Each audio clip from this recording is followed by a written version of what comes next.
এক রাজ্যে অভাব অনটন লেগেই থাকতো। যখন সেই রাজ্যে তীব্রভাবে খাবারের সংকট দেখা দিল, তখন সেই রাজ্যের রাজা অনেক ভেবেচিন্তে সিদ্ধান্ত নিল যে তার রাজ্য থেকে কিছু প্রজা কমাতে হবে, তবে অভাব থেকে কিছুটা রক্ষা পাওয়া যাবে। তারপর সেই রাজ্যের রাজা একটি অদ্ভুত আইন জারি করলো। সেই আইনটি হলো এমন, যেসব বাড়িতে বৃদ্ধ মানুষ আছে, কোনো কাজকর্ম করতে পারে না, শুধুমাত্র শুয়ে বসে খায়, তাদেরকে বাড়ি থেকে বের করে দিতে হবে, ফেলে দিতে হবে জঙ্গলে। যদি কোনো বাড়ির কর্তা এই আইন না মানে, তাহলে তাকে দেওয়া হবে মৃত্যুদণ্ড। তাই সেই রাজ্যের লোকজন কোনো উপায় না পেয়ে তাদের বৃদ্ধ বাবা মাকে ভয়ঙ্কর জঙ্গলের মধ্যে ফেলে আসতো, আর সেখানে সেই বৃদ্ধ মানুষগুলো কখনো না খেয়ে আবার কখনো বাঘের পেটে গিয়ে মৃত্যুবরণ করত।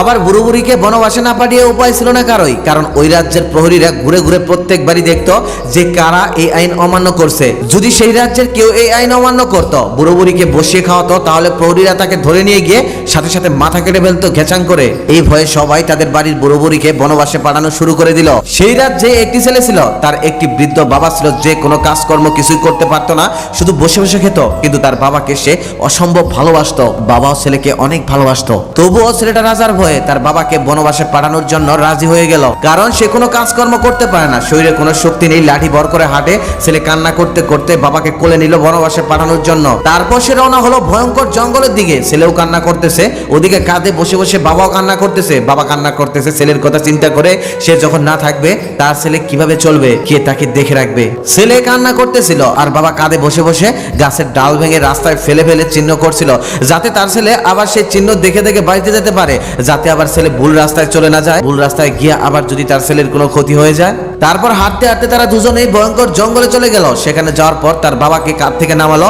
নামানোর পর ছেলে কান্না করতেছে, আর বাবা ছেলের হাতে একটি ডাল দিয়ে বলল, বাবা এরকম ডাল আমি পুরো রাস্তায় ফেলে রেখেছি, তুমি এটা দেখে দেখে বাড়িতে চলে যাও, ভুল রাস্তায় যেও না, কারণ ভুল রাস্তায় গেলে তোমার আবার ক্ষতি হতে পারে, এই জঙ্গলটা মোটেও ভালো না। বাবার মুখে এমন কথা শোনার পর ছেলেটি আরো জোরে জোরে কান্না করতে লাগলো আর বলল, বাবা এই ভয়ঙ্কর জঙ্গলে আমি তোমাকে ফেলে যেতে পারবো না, আমি তোমাকে সাথে নিয়ে যাব, যা হবার পরে হবে।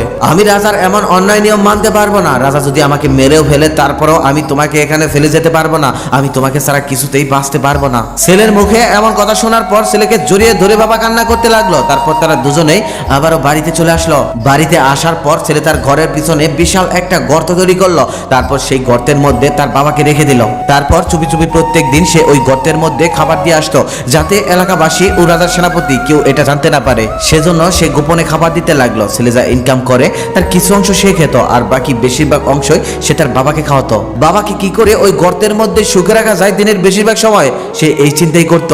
কখনো পোলাও মাংস, কখনো দুধের ছানা, আবার কখনো দূর দূরান্ত থেকে নানান রকম ফল এনে বাবাকে খাওয়াতে লাগলো। ছেলের ওরকম অত্যন্ত যত্ন পেয়ে গুহার মধ্যে থেকেও বাবার মনে হলো সে স্বর্গের মধ্যে বাস করছে। এভাবেই চলতেছিল তাদের জীবন। একদিন সেই রাজ্যের রাজা ঢোল পিটিয়ে ঘোষণা করে দিল যে যদি কেউ ছাই দিয়ে দড়ি বানিয়ে আমাকে দেখাতে পারে, তাহলে আমি তাকে পুরস্কার দেব 5,000 টাকা।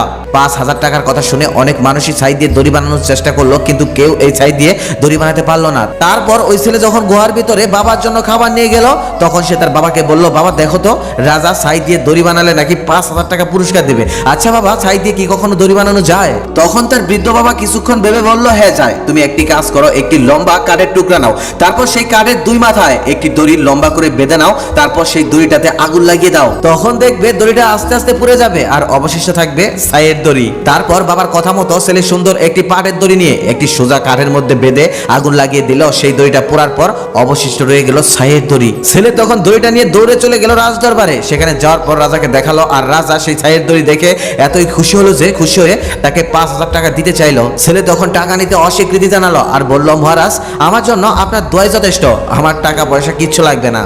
তার কিছুদিন পর রাজা আবারও ঢাকঢোল পিটিয়ে ঘোষণা করে দিল যে রাজ দরবারে 10 হাত লম্বা একটি কাঠ আছে, ওই কাঠের আগা কোনটা ঘোড়া কোনটা এটা যদি কেউ বলতে পারে তাহলে তাকে দেওয়া হবে 10,000 টাকা। 10,000 টাকা পুরস্কারের কথা শুনে রাজবাড়িতে পুরো রাজ্যের লোক এসে ভরে গেল। তারপর অনেকেই কাঠটা অনেকভাবে চেক করতেছে আর বলতেছে, কেউ বলতেছে এটা আগা, কেউ বলতেছে ওটা আগা, তবে কেউই প্রমাণ সহকারে বলতে পারছে না কাঠটার এটাই আগা এটাই গোড়া। এক একজনের ওরকম আন্তাজি কথাবার্তা শুনে রাজার মন কিছুতেই খুশি হচ্ছে না। তারপর সেই ছেলেটা যখন সেদিনও গুহার মধ্যে তার বাবাকে খাবার দিতে গেল, গিয়ে বলল বাবা রাজার বাড়িতে একটা কাঠ বের হয়েছে, সেই কাঠটার কোনটা আগা কোনটা গোড়া এটা বলতে পারলে রাজা তাকে 10,000 টাকা পুরস্কার দিবে। বাবা তখন এটা শোনার সাথে সাথেই বলল এটা তো খুবই সহজ, গাছটা নিয়ে পানির মধ্যে ফেলে দাও, যেই মাথা ডুবে যাবে সেই মাথা হচ্ছে গোড়া, আর যেই মাথা বেঁচে থাকবে সেই মাথা হচ্ছে আগা। ছেলে তখন দৌড়ে সেই রাজবাড়িতে চলে গেল, আর সেখানে গিয়ে সবাইকে উদ্দেশ্য করে বলল আমি বলতে পারবো এই কাঠের কোনটা আগা কোনটা গোড়া, এমনকি প্রমাণ সহকারেও দেখাতে পারবো। ছেলেটার মুখে এমন কথা শুনে উপস্থিত সবাই হতবাক হয়ে গেল, হাজার হাজার মানুষ যে জিনিসটা পারছে না সে এটা কি করে পারবে। রাজা তখন তাকে অনুমতি দিল করার জন্য। ছেলেটি তখন কাঠটি নিয়ে গিয়ে রাজবাড়ির সামনে একটি দিঘি ছিল সেখানে ছুঁড়ে মারলো, এক মাথা ডুবে গেল আর এক মাথা ভেসে রইল। তখন বলল মহারাজ যেই মাথা ডুবে গেছে ওইটাই গোড়া, আর যেই মাথা ভেসে আছে ওইটাই আগা। রাজা এবার খুশি হয়ে গেল আর ছেলেটির নামে জয় জয়কার দিতে লাগলো। রাজা তখন তাকে 10,000 টাকা দিতে চাইলো, কিন্তু ছেলেটি বলল মহারাজ আমার টাকা লাগবে না, আমার জন্য আপনার দোয়াই যথেষ্ট। যেই 10,000 টাকার জন্য পুরো রাজ্যের মানুষ মুখ শুকিয়ে আছে সেই টাকাটা পাওয়ার পরেও সে নিল না। ছেলেটার কোনো লোভ নেই, এটা দেখে রাজা অত্যন্ত খুশি হলো। তার কিছুদিন পর রাজা আবারও ঢোল পিটিয়ে ঘোষণা করে দিল যদি কেউ বিনা বাজনায় বাজবে এরকম ঢোল বানাতে পারে তাহলে তাকে দেওয়া হবে 20,000 টাকা। এই ঘোষণাটা দেওয়ার পর অনেকেই অনেক রকম ঢোল নিয়ে রাজবাড়িতে হাজির হলো। অনেকেই এমন ঢোল বানিয়ে এনেছে যন্ত্র দিয়ে পদ্ধতি করা যেটি হাতের স্পর্শ ছাড়াই বাজে, কিন্তু সেই রাজা এতেও খুশি হলো না, কারণ এটি যন্ত্রের সাহায্যে বাজতেছে। রাজা আসলে এমন একটি ঢোল চায় যেটি বিনা স্পর্শেই বাজবে। ছেলে এবার আবারও বাবাকে গিয়ে বলল বাবা জানো রাজা এবার ঘোষণা করেছে যদি কারো ঢোল বিনা স্পর্শেই বাজে তাহলে তাকে দেওয়া হবে 20,000 টাকা। আচ্ছা বাবা এমন কোন ঢোল কি তুমি বানাতে পারবে যেটা বিনা আঘাতেই বাজবে? বাবা তখন কিছুক্ষণ ভেবে ছেলেকে বলল যাও গাছ থেকে একটি মৌমাছির চাক নিয়ে আসো আর একটি গাছের ছাল।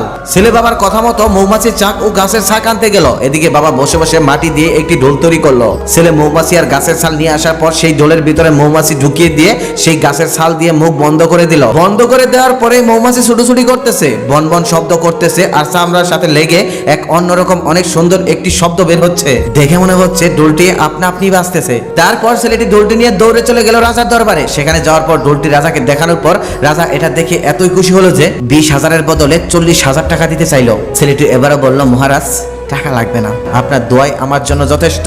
রাজা তখন খুশি হয়ে ছেলেটিকে কাছে নিয়ে গিয়ে বলল তুমি একে একে 3টি রহস্যের সমাধান দিলে, আচ্ছা তুমি এত বুদ্ধি কোথায় পেলে? ছেলেটি তখন বলল মহারাজ আপনি যদি অভয় দেন বলতে পারি। রাজা তখন বলল তুমি নিশ্চিন্তে বলতে পারো। ছেলে তখন বলল এই 3টি রহস্যেরই সমাধান দিয়েছে আমার বাবা, আমি আমার বাবার থেকে বুদ্ধি নিয়েই এই 3টি রহস্যের সমাধান আপনার কাছে হাজির করেছি, এগুলো আমার বুদ্ধি নয়। তারপর রাজাকে সে বলল বাবাকে বনবাসে দেওয়ার পরেও কিভাবে ফিরিয়ে এনেছে আর কিভাবে সে গর্তের মধ্যে লুকিয়ে রেখেছে।